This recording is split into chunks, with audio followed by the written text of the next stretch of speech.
မင်္ဂလာပါတူတူ channel နေပြန်လည်ကြိုဆိုလိုက်ပါတယ်ဒီနေ့ကျွန်မသိပြမယ့်သင်ခန်းစာကတော့ Microsoft Excel မှာရိုက်ထားတဲ့ဇာတ်ရောက်ွက်ကို PageMaker 7.0ထမ်းမှာထည့်တဲ့နေအကြောင်းကိုဒီနေ့သင်တန်းမှာသင်ပြသွားမှာဖြစ်ပါတယ်အဲ့ဒီသင်တန်းလေးမစမီနောက်သင်တန်းသင်တွေကိုဆက်ပြီးလေ့လာနေရအတွက် like and share subscribe နှိပ်ခဲ့နော်သင်တန်းလေးစလိုက်ရအောင်နော်ပထမအဆုံး Microsoft Excel ထက်မှာရိုက်ထားတဲ့ဇာတ်ပေါ့အဲ့ဒီဇာတ်ကိုကျွန်မကမပြတော့ဘူးပေါ့နော်ကျွန်မစစ်ထမှာရှိနေတဲ့ Excel file လေးကိုတစ်ချက်ဖွင့်ပြမယ်နော်အဲ့ဒီဖွင့်ထားတဲ့ဇာတ်လေးကို okay အဲ့ဒီဇာတ်လေးကိုဇာတ်ထက်မှာဇာတ်ထဲမှာရှိနေ Excel ထဲမှာရှိနေတဲ့ဇာတ်ခွက်ကို PageMaker ထဲမှာချမှာပေါ့နော်အဲ့ဒီဟာလေးအကြောင်းကိုကျွန်မကဒီနေ့သင်တန်းမှာရှင်းပြသွားမှာဖြစ်ပါတယ်ပထမအဆုံး Microsoft Excel ကိုဖွင့်လိုက်ပြီနော်အဲ့ဒီ Excel ထဲမှာအခုရေးထားတဲ့ Excel လေးပေါ့နော်အဲ့ဒါဇာတ်ခွက်လေးပေါ့နော်အဲ့ဒီဇာတ်ခွက်လေးကိုကျွန်မတို့က PageMaker ထဲကိုချမှာပေါ့နော်အဲ့ဒီဟာဆိုရင်အဲ့ဒီဇာတ်ခွက်ကိုဘာလို့ရမလဲဆိုတော့ကိုရိုက်ထားတဲ့ဇာတ်ခွက်ကိုရိုက်ထားတဲ့ဇာတ်ခွက်ကိုဆက်လက်လေးပေးပါနော်ဆက်လက်လေးပေးရတဲ့အဲ့ဒီပထမအဆုံးကနေဆက်လက်ပေးရတာပထမအဆုံးအနေနောက်ဒီဆက်လက်ပေးလိုက်မယ်နော်အဲ့ဒီဟာလေးကို Ctrl C အဲ့ဒီဟာကိုဘာထည့်ချမလဲဆိုတော့ကျမတို့က PageMaker 7.0ကိုတစ်ချက်ဖွင့်လိုက်ပါနော်အဲ့ဒီထက်ကိုဇာတ်ချမှာပေါ့နော်အဲ့ဒါဆိုရင် PageMaker 7.0ဖွင့်နေပြီပေါ့နော်ခဏလေးအဲ့ဒါဆိုရင် Adobe PageMaker 7.0ဖွင့်သွားပြီအဲ့ဒီဟာမှာကျမတို့ကဇာတ်ချမှာတွေ့ကြဒီကနေ file နေရောစာရွက်အသင်းကိုတောင်းမှာတွေ့ကြ file နေ new တစ်ချက်နှိပ်လိုက်ပါပြီးတော့ paper size မှာ A4 နဲ့ရိုက်မှာတွေ့ကြ A4 လေးကိုတစ်ချက်ရွေးလိုက်ပါပြီးတော့ option မှာချက်မှတ်ဖြုတ်မယ် left မှာကကိုထားချေတဲ့ size ပေါ့နော်ကျမက 0.7 ထားမယ်နော်တကယ်လို့စာအုပ်ချုပ်မယ်ပါတယ်ဆိုတော့1လောက်ထားပေါ့နော်ပြီးတော့ right ကတော့ 0.5 ထားမယ် top ကတော့အထိမှာပေါ့နော်အထိကလည်း 0.5အောက်ခြေကလည်း 0.5 ပဲထားလိုက်မယ်เนาะပြီးတော့ okay လေးတစ်ချက်နှိပ်လိုက်ပါ okay အဲ့ဒီဟာAdobe PageMaker 7.0မှာစာရွက်အသေးကြလာတာပေါ့เนาะအဲ့ဒါ A4 စာရွက်အဲ့ဒီ A4 စာရွက်မှာဥပမာခေါင်းစဉ်လေးရှိမှာပေါ့เนาะအဲ့ဒီဟာဒီမှာခေါင်းစဉ်ရမှာအတွက် cursor လေးတစ်ချက်ချမယ်ပြီးတော့အဲ့ဒီဟာလေးမှာ font လေးတစ်ချက်ရွေးမှာပေါ့เนาะအဲ့ဒါမြန်မာစာနဲ့ရမှာအတွက်ကြောင့်ဝင် research စိုက်က16ဒီ23 okay အဲ့ဒီဟာဆက်တာမှာစမှာတဲ့ keyboard မှာရှိတဲ့ Ctrl Shift C လေးတစ်ချက်နှိပ်ပေါ့နော်အဲ့ဒါစက်တာမှာထားမှာပေါ့နော်ဟောပါမှာနေရာဟိုပေါ့နော်ဝင်ငွေထွက်ငွေစင်ရေးပေါ့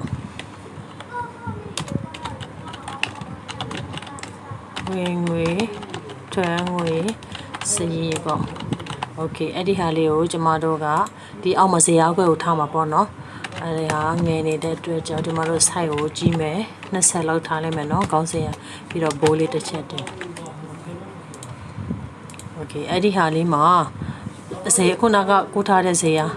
ဒီမှာ Ctrl C နဲ့ကူထားတဲ့ဇာတ်လေးကို Ctrl C နဲ့ကူထားတဲ့ဇာတ်ကို PageMaker မှာချမှာเนาะချမှာတွေ့ရဘယ်လိုချရမလဲဆိုတော့ edit လေးကိုတစ်ချက်ရွေးလိုက်ပါ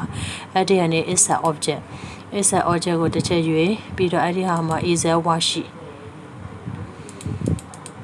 Excel worksheet ကိုရေးရမှာเนาะ Excel ချက်ကိုမဟုတ်ဘူးเนาะ Excel worksheet ကိုတစ်ချက်ရွေးပြီးတော့ okay လေးတစ်ချက်နှိပ်ပြီးတော့ခုနက Ctrl C ကူးထားတဲ့ file လေးကိုဒီမှာ Ctrl V ချလိုက်เนาะပြီးတော့အဲ့ဒီဟာလေးကိုလိုသလောက်ပြန်ချေရမှာပေါ့เนาะ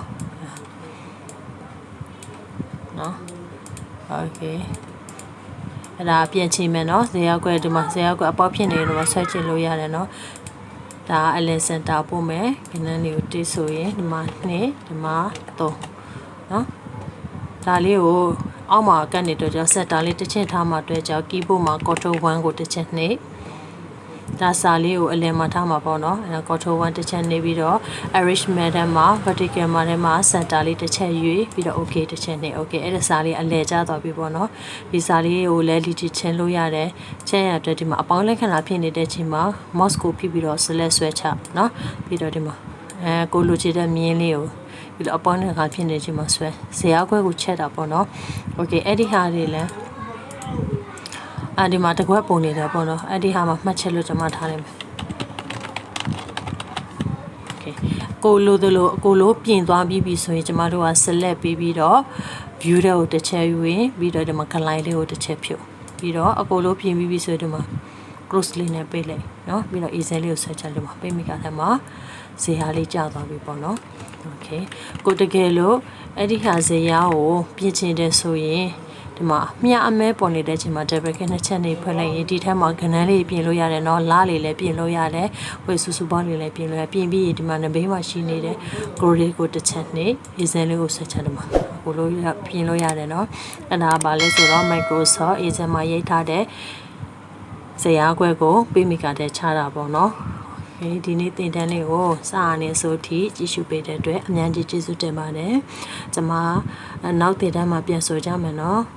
အားလုံးကျမ်းမာချမ်းသာကြပါစေအားလုံးကိုကျေးဇူးတင်ပါတယ်ရှင်